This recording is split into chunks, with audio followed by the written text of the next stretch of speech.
तो आज हम लोग प्रोडक्ट इंफॉर्मेशन में पहला प्रोडक्ट पढ़ने जा रहे हैं सिलिका रिफ्रैक्टरी। सिलिका रिफ्रैक्टरी आज के लेक्चर का हमारा लर्निंग आउटकम होगा। सिलिका रिफ्रैक्टरी बनाने के लिए कौन कौन से रॉ मटेरियल का यूज़ किया जाता है उसका रिकॉग्नाइज करना, और सिलिका रिफ्रैक्टरी प्रोडक्शन के लिए क्या क्या प्रोसेस होते हैं उसको डिस्क्राइब करना, और सिलिका रिफ्रैक्टरी का क्या क्या एप्लीकेशन है उसको एक्सप्लेन करना। सिलिका रिफ्रैक्टरी, तो सिलिका जो है हमारे अर्थ के क्रस्ट में मौजूद है, होता है क्वार्ट्ज के फॉर्म में, और क्वार्ट्ज जो है ये पाया जाता है क्वार्जाइट के रूप में, सैंड के रूप में, फ्लिंट के रूप में और गेनिस्टर के रूप में।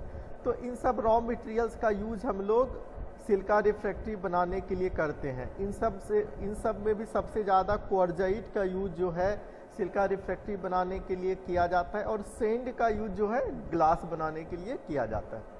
अब इन सारे रॉ मटेरियल्स में Al2O3, Fu2O3 और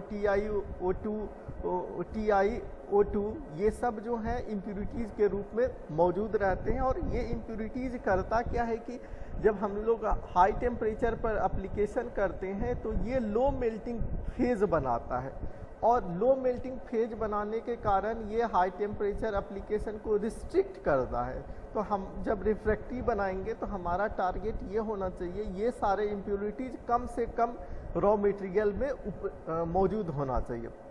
तो सिलिका रिफ्रैक्टरी बनाने के लिए हम लोग क्या करते हैं कि वैसे रिफ्रैक्टरी को सिलिका रिफ्रैक्टरी बनाते हैं या कहते हैं जिसमें कि सिलिका का परसेंटेज ग्रेटर देन 93% होता है। इसके अलावा कुछ माइनर अमाउंट में अदर ऑक्साइड्स एडिटिव्स के रूप में मौजूद रहते हैं, जैसे कि calcium oxide, alumina, iron oxide. ये सब ऑक्साइड्स जो हैं ये सिलिका रिफ्रैक्टरी में मौजूद रहते हैं या सिलिका रिफ्रैक्टरी बनाने वाले मटेरियल्स में मौजूद रहते हैं, और 93% से ज़्यादा सिलिका होता है सिलिका रिफ्रैक्टरी में। ओके, यहाँ तक समझ में आ गया ना? अब इसके मैन्युफैक्चरिंग प्रोसेस की बात करें तो सिलिका रिफ्रैक्टरी का, तो क्या करते हैं सबसे पहले हम लोग माइन से जो क्वार्जाइट कलेक्ट करते हैं और हम लोग अपने प्लांट के पास स्टोर कर लेते हैं। उस स्टोर किया हुआ क्वार्जाइट को सबसे पहले वॉश कर देते हैं। वॉश करने से क्या होता है, जो भी मिट्टी या अदर इम्प्यूरिटीज मौजूद होते हैं जो वॉशेबल होता है वो वहाँ से क्लीन हो जाता है। अब इस क्लीन क्वार्जाइट को हम लोग क्रशिंग करते हैं। क्रशिंग करने का मेन पर्पस होता है जो बड़े बड़े साइज़ के क्वार्जाइट होते हैं उसको छोटे छोटे साइज में कन्वर्ट करना। फिर ग्राइंडिंग करते हैं। ग्राइंडिंग के बाद स्क्रीनिंग करते हैं। स्क्रीनिंग करने से क्या होता है कि हमें अलग अलग साइज़ का पार्टिकल मिल जाता है। तो हम लोग अलग अलग साइलों में इसको कलेक्ट कर लेते हैं, 1 से 3 mm, 3 से 5 mm, 200 में, इस टाइप के अलग अलग को हम लोग कैलकुलेट ये अलग अलग साइलों में इसको स्टोर कर लेते हैं। स्टोर करने के बाद क्या करते हैं, हमको एक ब्रिक्स बनाना है। ब्रिक्स के लिए हम लोग बैच कैलकुलेशन करते हैं। बैच कैलकुलेशन में हमें पता चलता है कि कितना % फाइन्स का यूज़ करना है, कितना % मीडियम ग्रेड के मटेरियल्स का यूज़ करना है, और कितना % बड़े साइज के मटेरियल्स का यूज़ करना है। तो वहाँ से हम लोग बैच कैलकुलेशन करके अलग अलग साइलों में जा करके उस बैच को कलेक्ट करते हैं। बैच को कलेक्ट करने के बाद इसको मिक्सिंग चेम्बर में भेज देते हैं। वहाँ पे मिक्सिंग चैम्बर में भेज करके इसको मिक्स करते हैं। मिक्स करने के दौरान इसमें कुछ ग्रीन बाइंडर जो कि सल्फेट लई या मोलासिस का उपयोग किया जाता है सिलिका ब्रिक्स के केस में, इसको ऐड करते हैं। ऐड करने के बाद फिर से इसको मिक्स करते हैं और अगेन फिर इसमें मिनरलाइजर्स को ऐड करते हैं। हम लोग आगे पढ़ेंगे ये मिनरलाइजर्स क्या होता है।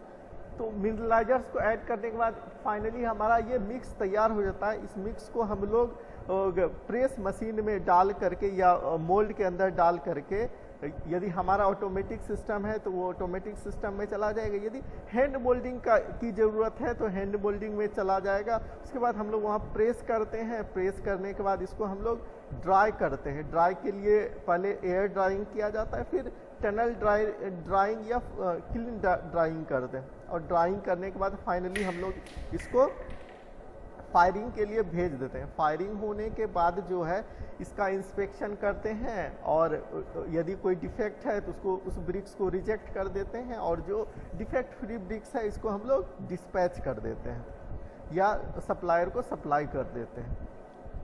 यहाँ तक ठीक है ना? Yes sir. Yes sir. अब सबसे क्रिटिकल जो ये आता है, ड्राइंग और फायरिंग होता है सिलिका ब्रिक्स के केस में। क्या होता है कि जब हम लोग ब्रिक्स को प्रेस कर देते हैं तब इसको हम लोग ड्राई होने के लिए कुछ एयर ड्राइंग करते हैं। एयर ड्राइंग के बाद जो फिजिकल एब्जॉर्ब मॉइस्चर है थोड़ा बहुत रिमूव हो जाता है। इसके बाद हम लोग इसको फर्नेस ड्राइंग या क्लीन ड्राइंग करते हैं, जिसके लिए ये हम लोग 150 डिग्री से लेके 200 डिग्री तक के टेम्परेचर का यूज़ करते हैं। और ड्राइंग हम लोग काफ़ी स्लो करते हैं। स्लो ड्राइंग करेंगे तो क्या होगा, हमारा टाइम बहुत ज़्यादा लगेगा। लेकिन ये स्लो ड्राइंग का बेनिफिट्स ये होता है कि जो वेपर बनते हैं बहुत धीरे धीरे बनता है और धीरे धीरे रिमूव होता है। यदि हम बहुत फास्ट ड्राइंग करेंगे तो वेपर बहुत जल्दी बनेगा, जो ब्रिक्स के अंदर मॉइस्चर उपलब्ध है और बहुत तेज़ी से वेपर निकलना चाहेगा। जब वेपर बहुत तेज़ी से निकलेगा तो क्या होगा, क्रैक का फॉर्मेशन हो जाएगा। तो हम नहीं चाहते हैं कि अपने ब्रिक्स में कोई भी क्रैक का फॉर्मेशन हो। तो ये तो ड्राइंग के केस में भी हम लोग बहुत सिलिका रिफ्रैक्ट्री को बहुत केयर करते हैं। अब सिलिका रिफ्रैक्ट्री का फायरिंग के लिए भी बहुत ज़्यादा स्पेशल अटेंशन की ज़रूरत होती है, क्योंकि ये पॉलीमॉर्फिक चेंज करता है टेम्परेचर के साथ।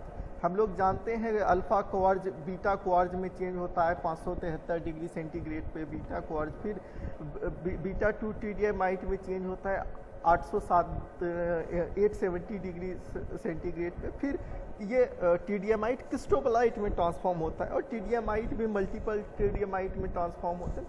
तो क्योंकि पॉलीमॉर्फिक ट्रांसफॉर्मेशन काफ़ी ज़्यादा है तो वॉल्यूम भी काफ़ी ज़्यादा चेंज होते हैं। इसलिए हमको क्या करना होता है कि जब फायरिंग करते हैं तो स्पेशल अटेंशन देना होता है। और फायरिंग जो है सिलिका ब्रिक्स का जनरली 2 टेम्परेचर के बीच किया जाता है, 1420 से लेके 1500 डिग्री सेंटीग्रेड पर।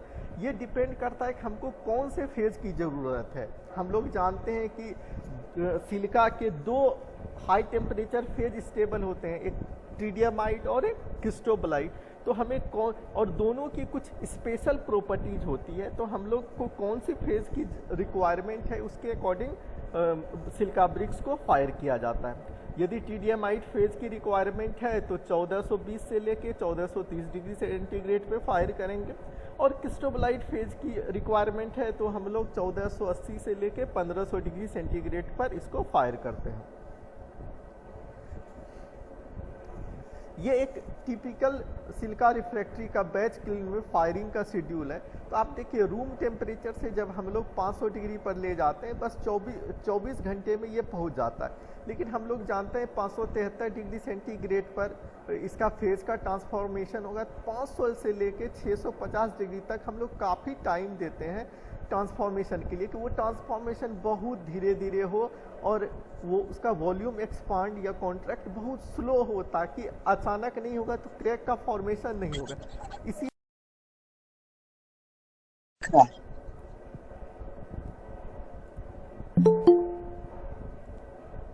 तो हम लोग यहाँ देखिए 500 डिग्री से लेके 650 डिग्री तक जाने में 15 घंटे का समय देते हैं। तो देखिए हमारा ट्रांसफॉर्मेशन 573 डिग्री सेंटीग्रेड पर होगा, तो ये ट्रांसफॉर्मेशन बहुत धीरे धीरे होगा, तो जो वॉल्यूम चेंज होगा वो बहुत स्लो होगा। स्लो चेंज के कारण वो कंपनसेट बहुत आसानी से कर लेगा, जिससे क्रैक का फॉर्मेशन नहीं होगा। इसी तरीके से देखिए जहाँ पे ये ट्रांसफॉर्मेशन होता है वहाँ पे हम लोग आवर बहुत ज़्यादा देते हैं। 900 से 1100 जाने में देखिए हम लोग 10 घंटा दिए, लेकिन 650 से 900 जाने में 17 घंटा दिए, सीधे डबल टाइम लगभग देते हैं, क्योंकि 870 डिग्री पे फिर ट्रांसफॉर्मेशन होता है। अब क्या होता है कि जब ये टेम्परेचर हमारा पहुंच जाता है फायरिंग टेम्परेचर पर 1430 हो, क्योंकि TDMite के केस में केस में 1430 डिग्री पे फायर करते हैं, क्रिस्टोफ लाइट के केस में हम लोग 1480 डिग्री पे फायर करते हैं। तो इसको होल्ड करते हैं 48 से 72 घंटे के लिए। होल्ड करने के बाद फाइनली ये सारा फेज जो क्वार्ज था वो क्रिस्टोबलाइट में या टीडीएमाइट में ट्रांसफॉर्म हो गया। और ट्रांसफॉर्म होने के बाद भी क्या होता है, कुछ फेज जो है वो क्वार्ज के रूप में ही रह जाते हैं, सारा का सारा क्वार्ज ट्रांसफॉर्म नहीं हो पाता है। तो जो अमाउंट क्वार्ज के फॉर्म में रह जाता है उसको हम लोग रेसिडुअल क्वार्ज कहते हैं। अब इसको धीरे धीरे हम लोग कूल करते हैं। तो कूल करने के केस में भी हम लोग ये स्पेशल केयर रखते हैं। देखिए 600 से 300 डिग्री जाने के लिए 30 घंटे का हम लोग उपयोग किए, क्योंकि 573 डिग्री पे जो रेसिडुअल क्वार्ज बचा था उसका फिर से ट्रांसफॉर्मेशन होगा, और वो ट्रांसफॉर्मेशन को हम लोग अलाउ करेंगे, बहुत धीरे धीरे ट्रांसफॉर्म हो। इसी तरीके से हम लोग इसको कूल करते हैं। फाइनली ओपन कंडीशन में हम लोग इसको जब ये 300 से 150 डिग्री सेंटीग्रेड पर आ जाता है तो ये 24 घंटा के लिए छोड़ देते हैं। इसके बाद हम लोग इसका इंस्पेक्शन करते हैं और डिस्पैच करते हैं।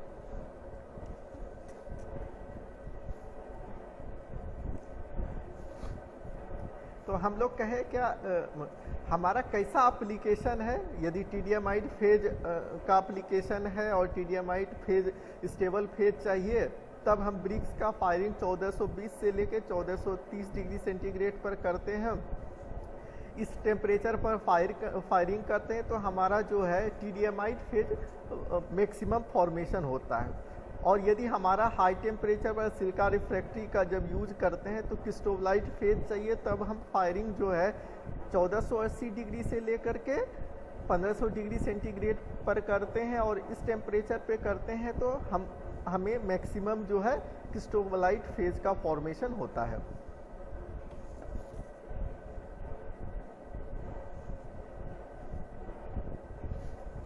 अब हम लोग मिनरलाइजर का एक्शन के बारे में देखने जा रहे हैं। देखिए कि हम लोग मिक्सर में एक मिनरलाइजर को ऐड करते हैं। बाइंडर का काम है कि जो ग्रीन बॉडी है उसको बाइंड करना, लेकिन मिनरलाइजर का काम क्या होता है और मिनरलाइजर क्या होता है वो देखने जा रहे हैं। तो हम लोग क्या करते हैं कि जो रिएक्शंस होता है उसको एक्सेलेरेट करने के लिए किसी मिनरल्स को ऐड किया जाता है या किसी केमिकल्स को ऐड किया जाता है। जिस केमिकल को ऐड किया जाता है उसको हम लोग मिनरलाइजर कहते हैं। जो रिएक्शंस होते हैं, जो फेज के फॉर्मेशंस होते हैं, टीडीएमाइट फेज का फॉर्मेशन या क्रिस्टोबलाइट फेज का फॉर्मेशन, वो काफ़ी स्लो होता है।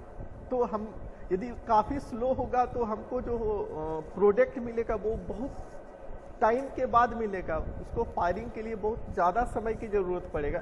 तो हम क्या करते हैं कि फेज फॉर्मेशन को एक्सेलेरेट करते हैं। एक्सेलेरेट करने से बहुत जल्दी वो फेज हमको अचीव हो जाता है। तो एक्सेलेरेट करने के लिए जिस मिनरल्स को हम लोग ऐड करते हैं उसको हम लोग मिनरलाइजर कहते हैं। मेनली लाइम जो है 2 से 3% ऐड किया जाता है क्रिस्टोबलाइट फेज के फॉर्मेशन के लिए, और लाइम 2% तथा आयरन ऑक्साइड 0.5% ऐड किया जाता है टीडीएमाइट फेज के फॉर्मेशन के लिए। यदि हमको टीडीएमाइट फेज फॉर्म करना है तो 2% लाइम और आयरन ऑक्साइड 0.5% लेंगे और दोनों को मिक्स कर देंगे। यदि हमको क्रिस्टोबलाइट फेज का फॉर्मेशन करना है तो लाइम लेंगे 2 to 3% और उसको ऐड कर देंगे। तो हमें ये बहुत जल्दी जो है ये दोनों फेज का फॉर्मेशन हो जाएगा। अब इसका मैकेनिज्म क्या होता है, इसका मैकेनिज्म क्या होता है, पहले हम खत्म कर लेंगे। इसका मैकेनिज्म क्या होता है कि जब हम लोग लाइम को ऐड करते हैं तो ये सिलिका के साथ ऐड करके एक कैल्शियम सिलिकेट लिक्विड बनाता है। उस लिक्विड में क्या होता है कि क्वार्ज डिज़ोल्व होने जाता है। जैसे कि हम लोग पानी के अंदर चीनी को डालते हैं तो वो डिज़ोल्व होते रहता है। तो डिज़ोल्व होते होते होते एक बार क्या होता है, ये सुपर सेचुरेट हो जाता है। सुपर सेचुरेट हो जाता है कि अब पानी में नहीं घुलने लगेगा, अब पानी से ही चीनी धीरे धीरे जमने लगता है। इसको हम लोग सुपर सेचुरेट कंडीशन कहते हैं। तो सेम वही चीज़ें होता है कि जो लिक्विड फॉर्म करता है ये कंपेरेटिवली लो टेम्परेचर पर फॉर्म करता है ये कैल्शियम सिलिकेट लिक्विड, और इसमें क्वार्ज जो है डिसॉल्व होने लगता है और एक टाइम के बाद ये सुपर सेचुरेट हो जाता है। और सुपर सेचुरेट होने के बाद ये क्रिस्टोबलाइट के फॉर्म में प्रिसिपिटेट करने लगता है। इससे सीधे सीधे हमारा क्रिस्टोबलाइट फॉर्म हो जाता है और ऐसे करके हम लोग अपने रिएक्शंस को काफ़ी फास्ट कर सकते हैं। और यदि हम इसको ऐड नहीं करेंगे तो ये प्रोसेस बहुत स्लो होगा। अब इसके एप्लीकेशन एरिया की हम लोग बात करें तो सिलिका ब्रिक्स या सिलिका रिफ्रैक्ट्री का यूज मोस्टली हम लोग ऐसे इन्वायरमेंट में करते हैं जहाँ का नेचर जो है एसिडिक होता है, क्योंकि ये सिलिका रिफ्रैक्ट्री एसिडिक नेचर का होता है। तो ऐसे 3 मेजर एरिया है जहाँ पे हम लोग सिलिका रिफ्रैक्ट्री का यूज़ करते हैं। पहला है क्राउन या roof of glass tank furnace, दूसरा है कोक ओवन, तीसरा है हॉट ब्लास्ट स्टोव। ये 3 ऐसे मेजर एरिया हैं जहाँ पर हम लोग सिलिका ब्रिक्स का यूज़ करते हैं। और ये कुछ सिलिका ब्रिक्स के स्पेशल प्रॉपर्टीज़ हैं जो डिफरेंट एरिया के लिए यूज किया जाता है। जो सिलिका ब्रिक्स हम ग्लास टैंक फर्नेस में करते हैं उसमें क्रिस्टोबलाइट फेज हमको चाहिए होता है, कोक ओवन बैटरी के लिए करते हैं टीडियमाइट फेज चाहिए होता है, और हॉट ब्लास्ट स्टोव के लिए करते हैं तो टीडियमाइट फेज चाहिए होता है। तो ग्लास टैंक फर्नेस में जो ब्रिक्स का यूज करते हैं वहाँ पर सिलिका कंटेंट जो है 97% होता है, कोक ओवन के लिए 94% और हॉट ब्लास्ट स्टोव के लिए भी 92% होता है। अब देखिए कैल्शियम ऑक्साइड जो है 2%, 2.5%, 2.5 से 3% यूज करता है। हम टीडियमाइट फेज बनाने के लिए जानते हैं कि लाइम ये आयरन ऑक्साइड्स का ज़्यादा मात्रा में यूज करते हैं। देखिए 1.5%, 1% ये टीडियमाइट फेज बनाने के लिए, जबकि क्रिस्टोबलाइट फेज बनाने के लिए काफ़ी कम मात्रा में यूज करते हैं। और ये इम्प्यूरिटीज़ को भी काफ़ी कम रखते हैं। एल्युमिना प्लस टाइटेनियम ऑक्साइड को 0.5%, 1.5% और 1% रखते हैं। और इसका रिफ्रैक्टिवनेस जो है 1690 डिग्री होता है, 1680 डिग्री होता है और 1680 डिग्री होता है। RUL की बात करें तो हम लोग 1650 से 1680 डिग्री सेंटीग्रेड होता है क्रिस्टोबलाइट वाले फेज का, और ये 1620 डिग्री होता है और 1620 डिग्री इसका भी होता है। बल्क डेंसिटी की बात करें तो ये 1.9 होता है, इसका भी लगभग वही रहता है।